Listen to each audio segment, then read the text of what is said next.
남편들을 좀 전도하기 위해서 남편들에게 좀 만나서 식사도 하면서 교회 나오시죠 하면 이분들이 거의 대부분 공통적으로 하시는 말씀이 제 아내가 저를 위해서 기도하니 저는 걱정이 없습니다.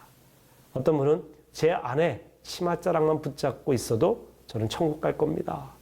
제 아내가 교회 가서 제 대신 열심히 기도하고 있습니다. 이런 이야기를 많이 해요. 그러니까 본인이 안 나가도 워낙 내 아내가 믿음이 좋으니 우리 가족도 구원받고 축복받고 천국 갈 거다. 이렇게 생각을 하는 겁니다. 근데 여러분, 이 믿음은 개인의 믿음이에요. 아버지의 믿음이 아들을 구원할 수 없습니다. 신앙 좋은 아내의 믿음이 남편을 구원하는 것이 아닙니다. 간접적 믿음은 유사품 믿음입니다. 우리가 사도신경 고백할 때 어떻게 하죠? 전능하사 천지를 만드신 하나님 아버지를 내가 믿사오며 그렇게 고백합니다. 내가 믿는 거예요. 우리가 믿는다고도 말하지 않습니다. 내 신앙 고백이 공동체 안에서 이루어질 때 공동체 신앙 고백이 되는 것이지 공동체가 신앙 고백한다고 그것이 내 믿음이라고 착각하면 안 됩니다. 그래서 내가 믿사오며 간접적인 믿음이 아니라 나의 직접적 믿음이 필요하다라는 것입니다. 다섯 번째 유사품 믿음은 1시간짜리 믿음 이렇게 표현을 해봅니다. 주일에 1시간 나와서 예배 드리면 내 믿음 생활은 끝이다. 이걸로 나는 모든 것을 다 했다. 나는 크리스찬이다. 나는 천국 간다. 구원받는다. 라고 생각을 하는 것입니다. 예배 시간 1시간 예배 드린 것으로 신앙생활이 다 끝났다라고 하는 것은 그건 대단한 오해입니다. 우리의 믿음은 날마다 어디서나 라고 말씀드렸습니다. 참 믿음을 가져야 됩니다. 진정한 믿음 생활, 왜 우리가 이런 믿음 생활을 해야 되는지 믿음을 가져야 될 중요한 이유들을 알게 되면 우리가 그렇게 살아가려고 애쓰게 될 것입니다. 첫 번째로 우리가 믿음을 가져야 될 이유는요. 믿음이 있어야 하나님을 기쁘시게 할 수 있어요. 히브리서 11장 6절에 이렇게 돼 있죠. 믿음이 없이는 하나님을 기쁘시게 하지 못하나니 하나님께 나아가는 자는 반드시 그가 계신 것과 또한 그가 자기를 찾는 자들에게 상 주시는 이심을 믿어야 할지니라. 믿음이 없이는 하나님을 기쁘시게 할 수 없다고 했습니다. 여러분, 우리는 하나님의 자녀입니다. 하나님의 백성이에요. 우리의 사명은 하나님께 영광을 돌리는 그 사명입니다. 우리가 지음받은 이유도 우리를 지으신 그분을 기쁘시게 하기 위해, 영광 돌리기 위해, 찬송하기 위해 지음받았습니다. 여러분, 하나님 떠난 인생은 결코 행복할 수가 없습니다. 하나님을 믿지 않으면 하나님을 기쁘시게 할 수 없고요. 하나님을 기쁘시게 하지 않는 인생은 그 내면에 기쁨이 있을 수가 없습니다. 진정한 기쁨이 있을 수 없어요. 그래서 위대한 교부 어거스틴은 우리가 하나님 품에 안식할 때까지 진정한 기쁨이 없다고 고백을 했습니다. 우리가 하나님 품 안에 안식하려면 어떻게 해야 될까요? 그분 품 안에 안기기 위해서는 겸손해야 됩니다. 그래서 어거스틴은 믿음은 첫째도 겸손, 둘째도 겸손, 셋째도 겸손 이렇게 이야기하는 것입니다. 교만한 사람은 하나님 없다고 하죠. 왜냐하면 자신이 주인이 되기 때문에 그렇습니다. 하나님 대신 자신을 믿으라고 하죠. 하나님 대신 돈을 믿습니다. 하나님 대신 자기가 움켜쥔 그 무엇, 권력, 인기, 세상적인 만족 이런 것을 의지합니다. 하나님을 떠났기 때문에 뭔가 준 것 같고 올라간 것 같지만 늘 공허합니다. 파스칼은 그렇게 얘기했습니다. 하나님만이 채울 수 있는 우리 마음에 공간이 있다. 세상 그 무엇으로도 채울 수 없다 그랬습니다. 하나님을 기쁘시게 하는 믿음이 있어야 됩니다. 두 번째 믿음이 있어야 될 이유는요. 믿음이 있어야 하나님의 자녀가 되기 때문에 그렇습니다. 영접하는 자, 곧 그 이름을 믿는 자들에게는 하나님의 자녀가 되는 권세를 주셨으니 요한복음 1장 12절에 이렇게 말씀하셨습니다. 예수 그리스도를 영접할 때 우리가 믿음을 가질 때 하나님의 자녀가 되는 것입니다. 그러니까 내 의로 하나님 나라 가는 것이 아니라 예수를 믿을 때 우리가 그분의 의가 우리 안에 오는 것이고 그래서 우리가 의롭게 되는 것이고 그 의로 말미암아 하나님의 자녀가 된 구원받은 백성이 되는 것입니다. 세 번째로 믿음이 있어야 생명을 얻습니다. 구원함을 받습니다. 하나님이 세상을 이처럼 사랑하사 독생자를 주셨으니 이는 그를 믿는 자마다 멸망치 않고 영생을 얻게 하려 하심이라. 그 유명한 요한복음 3장 16절입니다.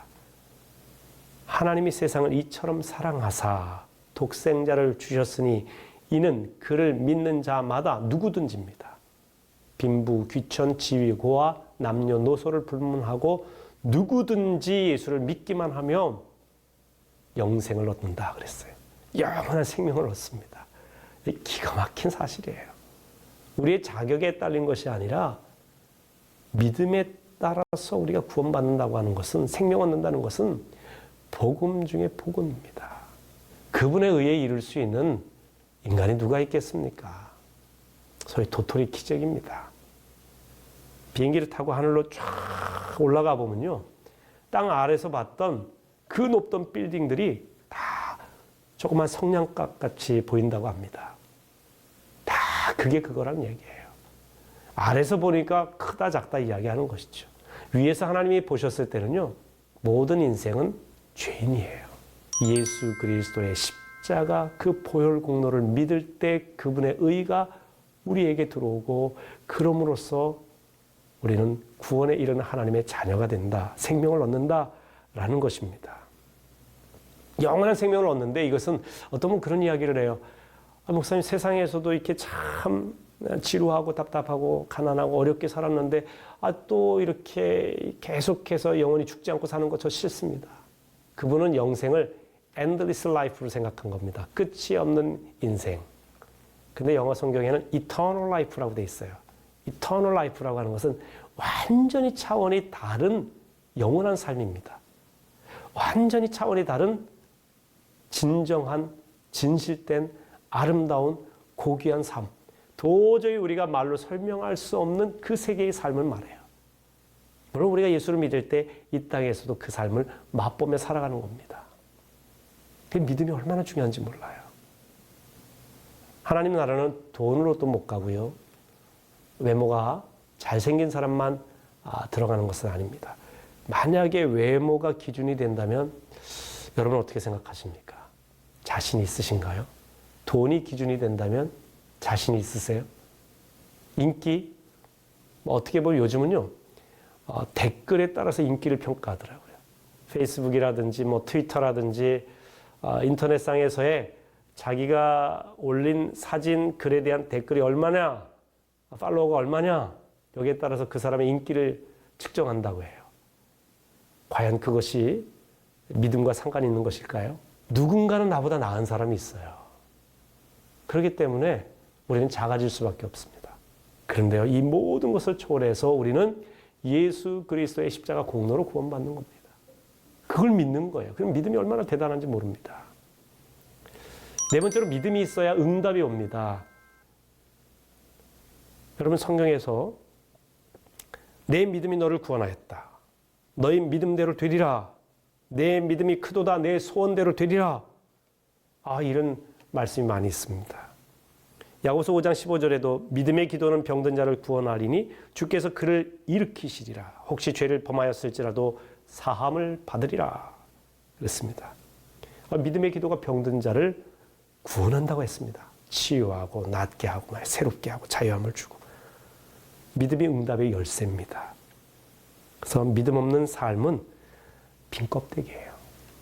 빌립보서 4장 6절에 보면 아무것도 염려하지 말고 다만 모든 일에 기도와 간구로 너희 구할 것을 감사함으로 아뢰라 그랬어요. 아무것도 염려하지 말라 그랬어요. 여러분, 믿음은 염려하지 않는 겁니다. 그러니까 기도도 염려하지 않고 하는 겁니다. 염려하지 말고 기도하세요. 그러면 모든 지각에 뛰어난 하나님의 평강이 그리스도 예수 안에서 너희 마음과 생각을 지키시리라. 여러분, 불신의 자리에서 기도하는 건 응답이 없습니다. 그러나 우리가 작은 믿음일지라도 믿음으로 기도하는데 응답이 있습니다. 예수님께서 이렇게 말씀하셨어요. 너희는 마음에 근심하지 말라. 하나님을 믿으니 또 나를 믿으라. 요한복음 14장 1절에 이렇게 말씀하셨죠. 입으로만 믿습니다, 아멘 하시면 안 됩니다. 진짜 믿어야 됩니다. 거기에서 응답이 옵니다. 베드로전서 5장 7절에 보면 너희 염려를 다 주께 맡기라. 이는 그가 너희를 돌보심이라 그랬어요. 믿음은 맡기는 것입니다. 주께 맡기라. 주가 돌보시리라 그랬어요. 제가 이 NIV 영어 성경을 보면서 참 은혜를 받은 부분인데요. 이렇게 되어 있습니다. Cast all of your anxiety on him because he cares for you. 이렇게 되어 있어요. 여러분, cast라고 처음에 표현합니다. cast란 말은 던지다, 쓸데없는 것을 내버리다, 그런 말이에요. 다시 말하면 너희 염려를 주께 맡기라, 이 말은 주께 너희 쓸데없는 염려, 걱정, 근심을 그냥 던져버리라는 거예요. 여러분, 이 시간도 염려가 있으십니까? 주님 앞에 던지세요. 던지시면 그분이 맡으십니다. 그걸 끌어안으시면 계속 여러분을 괴롭히게 되는 것이죠. 염려 대신 믿음으로 사시고요. 그리고 그분이 응답하실 걸 믿고 나아가시기 바랍니다. 또 다섯 번째로 믿음이 중요한 이유는요. 믿음으로 하지 않는 모든 것이 죄예요. 로마서 14장 23절에 의심하고 먹는 자는 정죄되었나니 이는 믿음을 따라하지 아니하였기 때문이라. 믿음을 따라하지 아니하는 것은 다 죄니라 그랬어요. 이 말씀은 하나님 앞에서 확신이 있는 말과 행동을 하라고 하는 뜻입니다. 확신 없이 의심하는 중에 하는 행동이나 또 말은 그 자체가 죄가 됩니다. 의심스러운 일, 양심의 가책이 되는 일은 그래서 하지 말아야 돼요. 예수님 당시에도 비슷한 상황이었던 것 같습니다. 예수님 주변에 참 많은 사람들이 있었어요. 수천 명이 있었습니다. 근데 그들은 유사품 믿음이었습니다. 기적을 행하실 때는 와, 대단한 반응을 보였지요. 자기들에게 유익이 있을 때. 그런데 예수님이 십자가에 달려 돌아가실 때 많은 사람들이 예수님 배반했어요. 주변에 있던 사람들 떠났습니다. 그러니까 예수님은 늘 믿음 있는 사람 찾으셨는데 이스라엘에서 그런 믿음을 발견하기가 참 어려우셨습니다. 근데 마태복음 8장에 보니까 예수님께서 대단히 칭찬한 믿음의 소유자가 있었습니다. 바로 백부장입니다. 자기 하인의 불치병을 고쳐달라고 예수님께 찾아온 이 백부장에게서 예수님은 대단한 믿음의 모습을 발견하고 칭찬을 하셨습니다. 마태복음 8장 10절에 보니까 예수께서 들으시고 놀랍게 여겨 따르는 자들에게 이르시되 내가 진실로 너에게 이르노니 이스라엘 중 아무에게서도 이만한 믿음을 보지 못하였노라. 믿음의 백성 하나님의 선민이라고 하는 그 수많은 이스라엘 사람들 가운데서는 예수님이 보시기에 믿음 있는 자 발견하지 못했어요. 하지만 이 백부장은 이방인입니다. 유대인이 아니에요. 선민이 아닙니다. 오히려 이스라엘을 억압하던 로마의 군인입니다. 그런데 그 사람에게서 칭찬할 만한 믿음을 발견하신 겁니다. 이만한 믿음을 찾아보지 못했다. 예수님의 표현 중에 이렇게 이만한 믿음이라고 대단히 칭찬하는 그런 내용이 많지 않습니다. 근데 백부장의 믿음이 얼마나 귀한지 예수님이 칭찬을 하신 것입니다. 이만한 믿음이라고 하셨는데 어찌 보면 이건 믿음의 분량을 말합니다. 칭찬받을 만한 큰 믿음. 믿음에 대해서 이야기할 때 우리가 꼭 기억하셔야 될 것은요. 크게 믿음이 두 종류가 있습니다. 다소의 믿음이 있고요. 유무의 믿음이 있습니다. 유무의 믿음이라고 하는 것은 믿음이 있느냐 없느냐의 믿음이에요. 다시 말하면 우리가 예수 그리스도를 내 주인으로 구세주로 믿습니다. 나는 예수를 믿음으로 하나님 나라 천국 갈 줄로 믿습니다. 이 믿음은요. 있느냐 없느냐의 믿음이에요. 있는 듯 없는 듯 50% 정도는 있는 것 같고 50%는 아직 없는 것 같고 이건 믿음 없는 겁니다. half Christianism, no Christian 이런 표현이 있죠. 절반의 신앙인은 신앙인이 아니라고 하는 것입니다. 이건 분명히 있어야 될 믿음이에요. 그런데 다소의 믿음이 있습니다. 예수님께서 풍랑을 잔잔케 하실 때 있죠. 배에서 주무시고 계신데 제자들이 풍랑이 일어나자 예수님께 와서 우리가 죽게 되었습니다. 깨어나신 예수님께서 제자들에게 뭐라고 하십니까? 믿음이 적은 자들아 어찌 두려워하느냐 의심하느냐 그러십니다. 이것은 다소의 믿음이에요. 이 풍랑 앞에서도 두려워하지 않는 믿음, 어떤 인생의 문제 앞에서도 두려워하지 않고 담대할 수 있는 믿음, 이런 믿음은 믿음이 큰 사람이 갖는 것이지요. 이 백부장의 믿음이 어떤 믿음이냐? 제가 몇 가지로 말씀드리려고 하는데, 첫 번째 백부장은 예수님께 간구하는 믿음을 가졌다라는 것입니다. 마태복음 8장 5절에 보니까 예수께서 가버나움에 들어가시니 한 백부장이 나와 간구하여 그랬습니다. 여기서 간구하다 이 말은요, 탄원하다, 향을 피우다, 굉장히 애끓는 마음으로, 불타는 마음으로, 절절한 마음으로 예수님께 가서 아뢰는 것입니다. 내 하인이 죽게 되었습니다. 이 하인 좀 고쳐달라고 말이죠. 그러니까 이 백부장은 자신의 문제를 예수님께 갖고 갔어요. 그리고 예수님께 간구했습니다. 여러분, 바로 믿음은 이것입니다. 우리 인생의 문제의 해결자는 예수라고 하는 것, 그것을 믿는 게 믿음이에요. 그래서 문제를 예수님께 갖고 가는 것입니다. 어떤 거는 내가 해결하고 어떤 거는 예수님께 가져가고, 그게 아닙니다. 크고 작은 모든 것이 아무것도 염려하지 말라고 하지 않았습니까? 모든 일의 기도와 간구로 너희 구할 것을 하나님께 아뢰라 그랬어요. 그리스도 예수 안에서. 그러니까 모든 것을 아뢰라는 말입니다. 아무것도 염려하지 말라는 거예요. 내가 보기에는 아주 사소한 문제를 할지라도 예수님께 갖고 가는 것입니다. 어마어마해서 너무 엄청나서 도저히 해결할 수 없는 그런 문제도 예수님께 갖고 가는 것입니다. 백부장은 인생의 문제를 예수님께 갖고 왔어요. 이게 믿음인 것입니다. 그런데 예수님께 갖고 가서 이 백부장이 뭐라고 하느냐면요, 주여라고 말합니다. 마태복음 8장 6절에 이르되 주여 내 하인이 중풍병으로 집에 누워 몹시 괴로워하나이다. 하인의 질병에 대해서 아뢰면서 예수님을 뭐라고 표현합니까? 주여라고 합니다. 주여. 큐리오스라는 헬라어를 씁니다. 당시에 이 큐리오스, 주여라고 하는 말은 로마의 황제에게만 해당되는 표현입니다. 황제만이 주인이거든요. 제국의 주인. 그 누구도 주인일 수 없습니다. 심지어 이 유대의 왕도 주인이 될 수가 없어요. 그들은 주인이신 황제 밑에 있는 신하들이에요.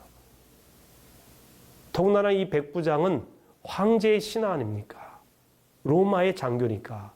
그런데 이 로마의 장교가 예수님께 가서 주여 하면서 내 하인이 죽게 되었습니다. 내 하인의 병을 고쳐주십시오. 탄원하고 있단 말이죠. 귀한 신앙입니다. 여러분, 우리가 기도할 때 주여 주여 많이 외치시죠?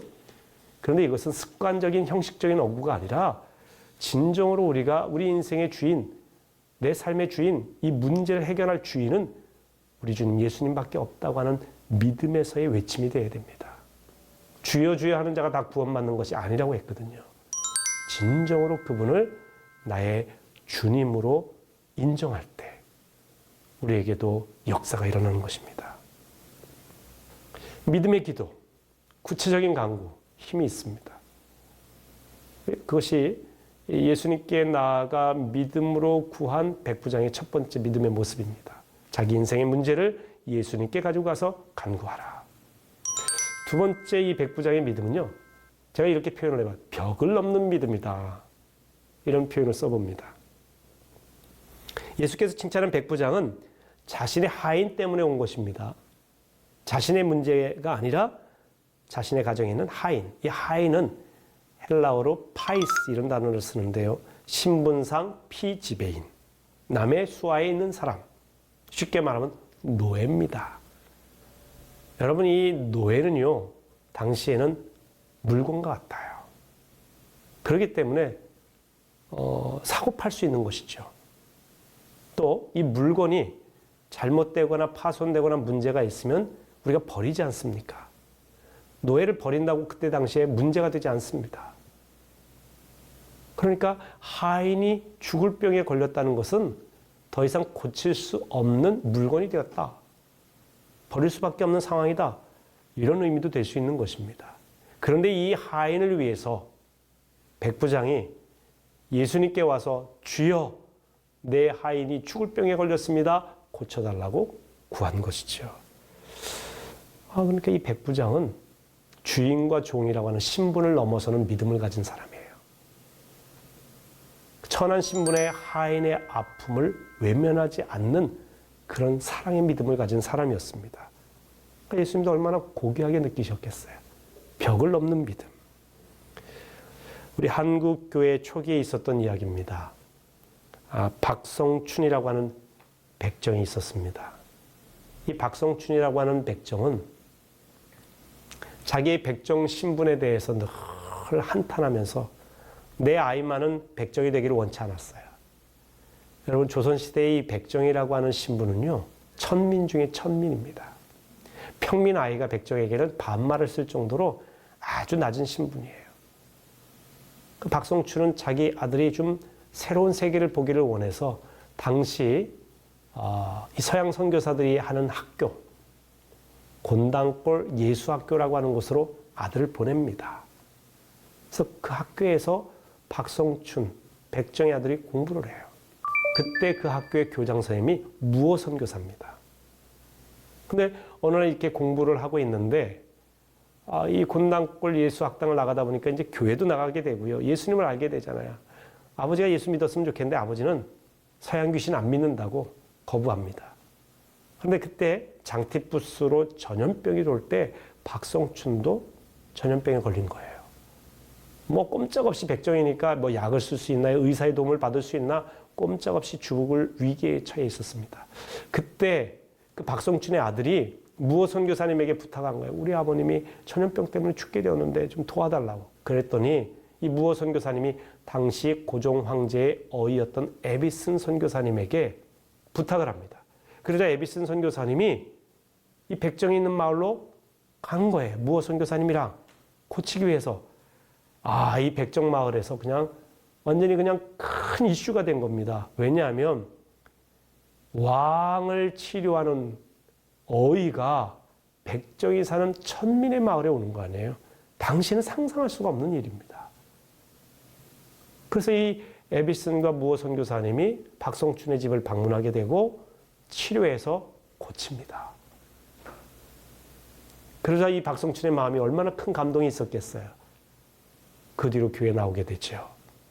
근데 그때 당시 이 곤당골 교회는요, 주로 양반들로 이루어진 교회였습니다.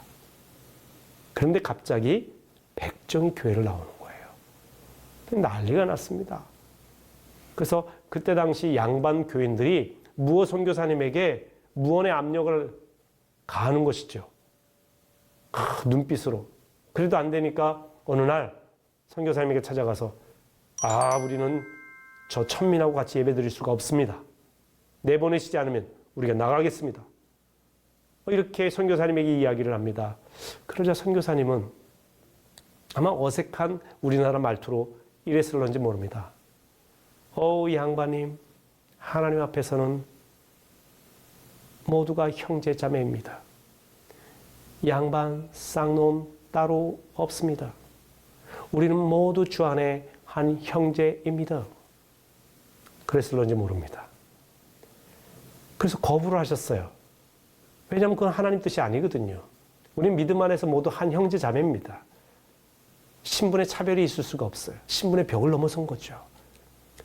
그러자 양반들이 교회를 나갔습니다.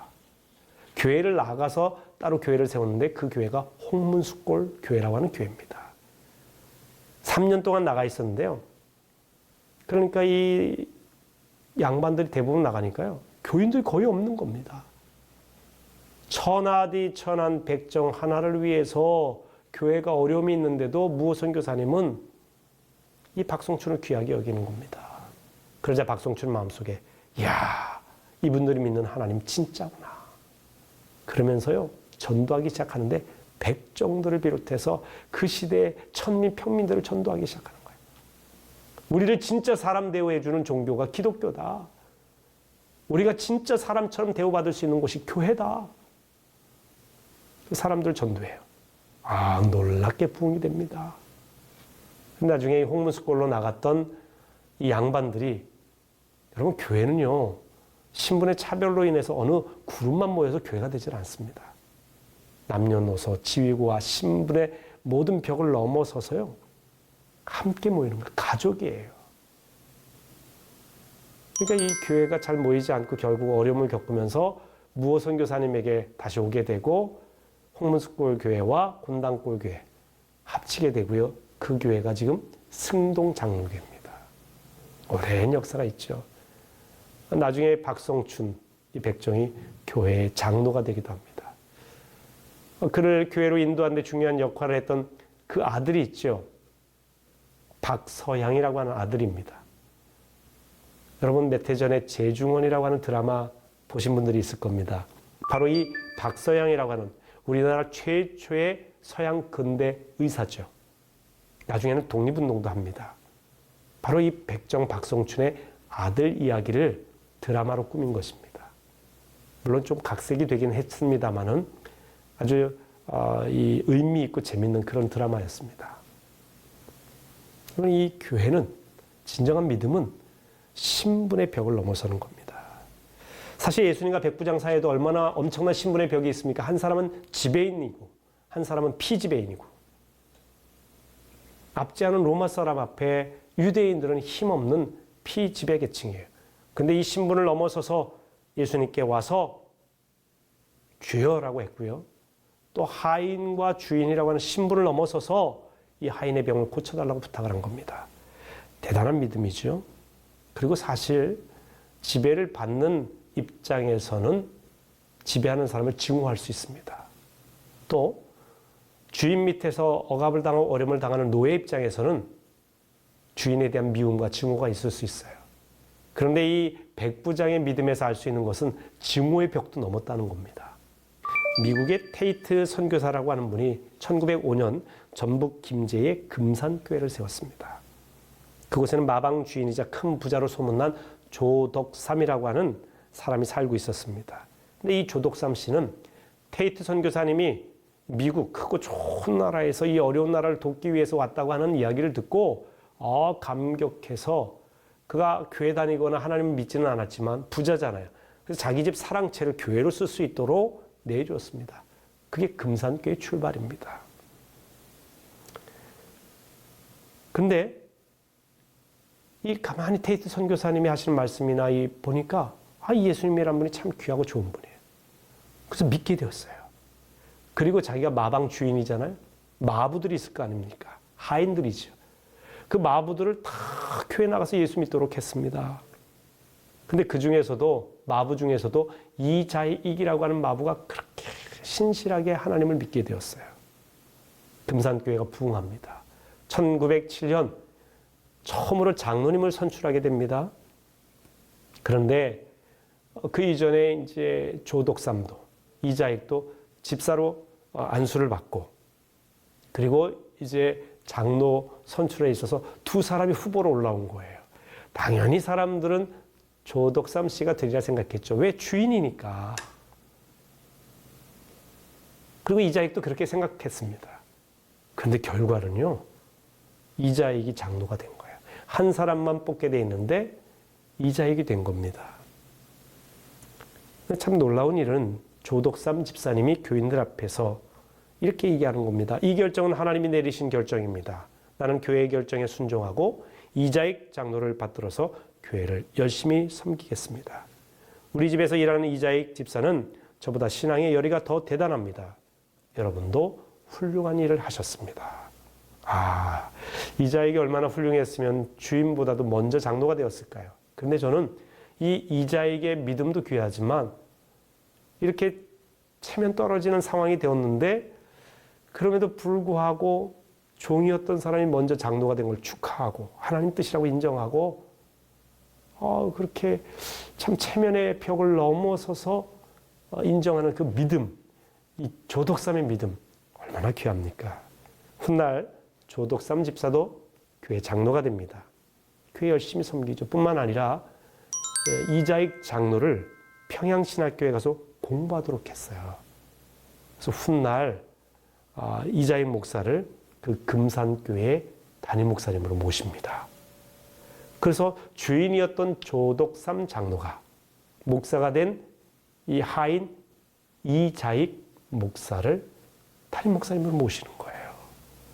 여러분 이게 참 쉽지 않은 이야기입니다. 이게 조선시대 아직도 이제 그런 분위기 속에 있던 시대 아닙니까? 그러니 신앙이 얼마나 위대한지 참 믿음은 신분의 벽, 체면의 벽을 넘어서고요. 불가능의 벽도 넘어섭니다. 하인의 이 불치병 아닙니까? 죽을 병이에요. 세상적으로는 고칠 수 없는 병입니다. 하지만 예수님께서는 이 사람의 믿음을 보시고 하인을 고쳐주신 겁니다. 마태복음 8장 13절대로 내 믿음대로 될지어다. 믿음대로 될지어다. 믿음대로 된 겁니다. 여러분, 우리가 믿는 대로 되는 것입니다. 마지막으로 이 백부장의 믿음은 예수님의 말씀을 믿고 순종하는 믿음이었다는 것입니다. 자신의 아이를 고쳐달라는 백부장의 간구에 예수님께서는 가서 고쳐주시겠다고 그랬죠. 그러자 백부장이 주님의 오심을 감당할 수가 없습니다 하면서 자기 이야기를 합니다. 내 수하에 있는 사람에게 가라면 가고 오라면 옵니다. 말한 대로 순종한다는 것이죠. 그러니 주님이 말씀하시면 그대로 될 것이라는 거예요. 그 말한 대로 순종하겠다는 것이죠. 주님의 말씀에 능력이 있다는 것을 인정하는 것입니다. 저는 이 백부장의 믿음이 어디서 이런 믿음이 왔을까? 얼마나 주님을 신뢰하면 이런 믿음이 생길까? 마리아도 그랬죠. 주의 계집종연이 말씀대로 이루어지이다. 말씀하시면 그대로 될 것입니다. 말씀대로 순종하겠습니다. 이런 이야기입니다. 백부장은 이 예수님의 명령의 파워를 알았던 사람입니다. 예수님의 말씀의 능력을 깊이 알았던 사람이에요. 여러분, 우리가 믿음을 갖는다는 것은요, 말씀에 대한 믿음을 갖는 거예요. 말씀대로 이루어질지어다. 말씀대로 이루어질 줄 믿습니다. 이 믿음이죠. 하지만 오늘날 물질 문명이 발달하고 과학이 발달하면서 하나님의 말씀에 그 능력을 믿지 못하는 사람이 참 많습니다. 특히 똑똑한 사람들은 더 그래요. 믿지 못하니 순종도 못하죠. 100여 년 전에 있었던 이야기입니다. 한 프랑스 대학생이 기차를 타고 가는데 자기 옆에 농사 짓는 농부처럼 보이는 한 노인이 앉아 계신 겁니다. 근데 그 노인이 하나님을 믿는지 기도문을 읊조리면서 하나님께 기도하고 있는 거예요. 학생이 그 노인을 핀잔을 줍니다. 이런 시대에 이렇게 뒤떨어진 하나님을 믿습니까? 당신 성경을 믿습니까? 하면서 핀잔을 했어요. 노인이 이렇게 대답합니다. 예, 당신은 하나님을 안 믿는 모양인데 저는 하나님을 믿습니다. 성경을 믿습니다. 한심하다는 듯이 대학생이 말이죠. 이런 우매한 것들을 저는 믿지 않아요. 이 성경 보세요. 전혀 과학적이지 않습니다. 노인이 이렇게 대답합니다. 저는 과학을 잘 모르니 당신 나에게 도움을 주면 좋겠군요. 그러자 주소를 남겨주세요. 제가 당신에게 도움이 되는 책을 좀 보내드리겠습니다. 꼭 좀 읽고 정신 차리세요. 이러는 거예요. 그래서 주소를 적어주고 이름을 적어주는데 그 명함을 받아들자 이 대학생이 얼굴이 파래지면서 깜짝 놀라면서 어쩔 줄을 몰라 하는 겁니다. 왜냐하면요, 그 노인은 박테리아를 연구해서 광견병과 디프테리아 그리고 탄저병 이런 것들의 백신을 개발한 최고의 과학자, 미생물의 아버지로 칭송받는 루이 파스테르였어요. 여러분, 우리가 지금도 파스테르 하면 유명한 사람 아닙니까? 그때 당시에도 유명한 과학자예요. 이 유명한 과학자 앞에서 이 프랑스 대학생이 정말 말도 안 되는 이야기를 한 것이죠. 이 파스텔은 복음의 능력을 알았던 과학자입니다. 이 과학의 세계를 연구할수록 하나님을 믿는 믿음이 더 깊어졌다고 합니다. 마지막 임종시에도 한 손은 아내의 손을 붙잡고 다른 한 손은 십자가를 꼭 쥔 채 세상을 떠났다고 합니다. 그런 겸손히 하나님의 말씀에 순종하는 믿음을 가졌던 그런 과학자입니다. 여러분, 하나님의 말씀에는 능력이 있습니다. 그 말씀대로 이루어질 것을 믿을 때 우리의 삶은 믿는 대로 될 것입니다. 여러분, 우리가 예수를 믿을 때에 예수의 생명이 우리 안에 옵니다. 우리가 살아납니다. 영생합니다. 죽음의 자리에서 생명의 자리로 옮겨지게 되는 것입니다. 우리의 의가 아닙니다. 우리의 도덕성이 아니고 우리의 선함이 아니라 그분의 의가 믿을 때 우리 안에 오는 것이고, 그 의로 말미암아 우리는 하나님의 이 의, 기쁘심을 충족시켜 드릴 수 있는 것입니다. 영원히 생명 얻게 되는 것입니다. 그리고 우리가 이 영생 얻는 믿음에 대해서 사람들에게 전할 때, 이 복음을 전할 때에 받아들이는 사람마다 또한 생명에 이르게 됩니다. 믿음은 믿음으로, 생명은 생명으로, 복음은 또 다른 복음으로. 그래서 모든 사람이 이 주의 복음을 믿을 때에 영원한 생명을 얻는 기쁨을 누리게 되는 것이죠. 여러분, 우리는 믿음으로 살아야 됩니다. 돈으로, 인기로, 권력으로, 선함으로, 지식으로 사는 게 아니라 믿음으로 사셨습니다. 승리하신 여러분 되시기를 주의 이름으로 축원합니다. 여러분 대단히 감사합니다.